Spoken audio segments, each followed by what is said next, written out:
সোনার বাংলা ধন্য সাহেব কিবলার জন্য। সাহেব কিবলা ছিলেন মোদের, সাহেব কিবলা ছিলেন মোদের মুর্শিদ অনন্য। সাহেব কিবলার জন্য সোনার বাংলা ধন্য সাহেব কিবলার জন্য। সোনার বাংলা ধন্য সাহেব কিবলার জন্য।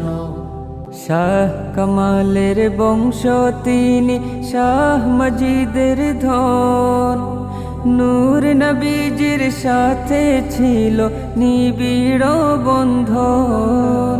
শাহ কামালের বংশ তিনি, শাহ মজিদের ধন।